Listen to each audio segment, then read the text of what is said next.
Okay, and we're back. Careers in Coffee, the morning edition. Morning edition. Good morning, Liz. Good morning. It's very early. It is very early. We have busy days, so we are recording this right to start our day. So yeah, coffee is flowing over here.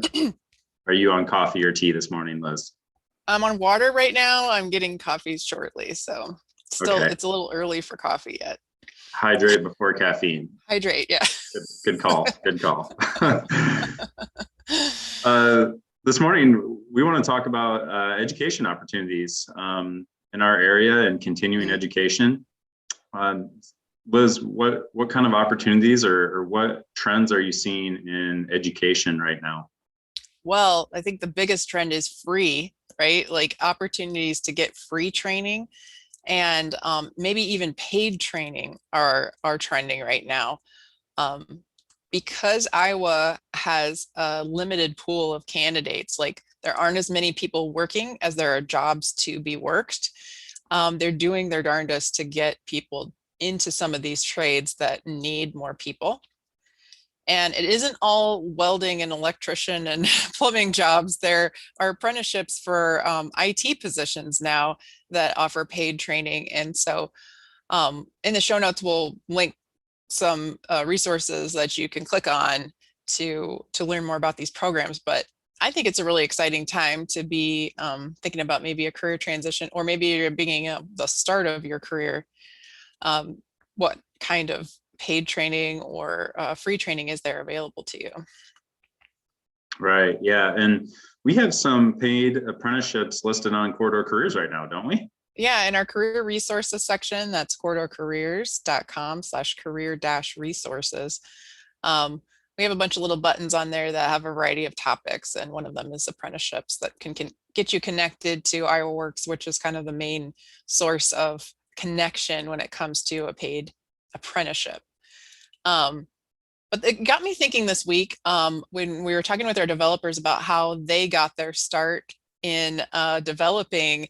And I think there's a lot of mystery around who learns to code and how to code. And it's a hot topic right now of learning to code. And it's interesting that many of our developers are creatives. So they were either designers, writers, or had an interest in art, and then transitioned to coding.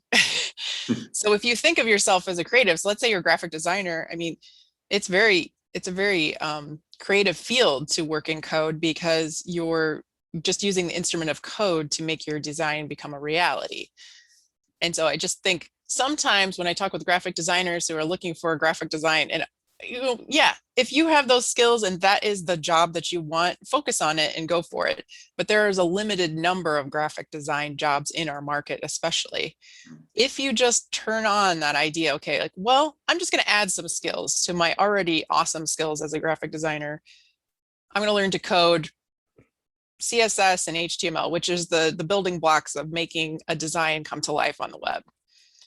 There are free training and other low-cost training options right in our market, like Delta V Code School. You could talk to Kirkwood. Again, look at some of those paid internship options where you could really add to your skill set and just open doors of opportunity for yourself so that you can try some of these things. And it doesn't have to work out. That's the thing. It's like education is beneficial whether you decide to progress in that area or not. Yeah, absolutely. And going back to what you said about free education, I know I had a friend, it was almost a year ago now, but they sent me a couple courses from an Ivy League school that were free. As long as you committed to the 6-week class and you committed to doing the work, it was completely free. And you know, what amazing education opportunities are out there right now for free, or like you said, with getting paid to learn. Mm-hmm. Yeah, and so summer's coming up. What were some of the topics of those courseworks, do you recall? Oh gosh, I was trying to think about that, and I don't remember off the top of my head. They were fairly general, I want to say. Mm-hmm. Yeah, if it was like a communications class, would be amazing, right? To get that Ivy League point of view on communications, that would be really killer. Right. But yeah, you have to have a little bit of curiosity and love of learning for this to be a good choice for you, I think. But even someone who's not necessarily great at learning could benefit from an apprenticeship, because that's hands-on training. So if you're kind of turned off by online training, or like, I don't do well in tests and I didn't do very good in school, that doesn't mean that you're turned off from learning forever. It just means maybe you didn't find the right fit of learning. Mm. Maybe you're just more of a hands-on learner. And a lot of times apprenticeships are project based. So you'd be working on something that at the end of the course, you would have something that is completed in the form of a project, versus like very heady, like theoretical training, which you may not be good at. Yeah, absolutely. Kind of learn by fire instead of learn by book, right? Right, right. But then having a coach there to help you throughout the way, throughout that project is really what's important. One of the trends is that, a lot of people ask for on-the-job training. Why can't I just have on-the-job training? And there are some jobs out there that have on-the-job training. So like, for instance, if you are willing to work in communications, connecting internet and connecting people's modems and all that stuff, those field technician jobs, those pretty much all have on-the-job training, and it's paid, and you get a company car and all that good stuff. So if that's a field that you're interested in, there are opportunities for on-the-job training. Customer service is, again, generally a customer service option.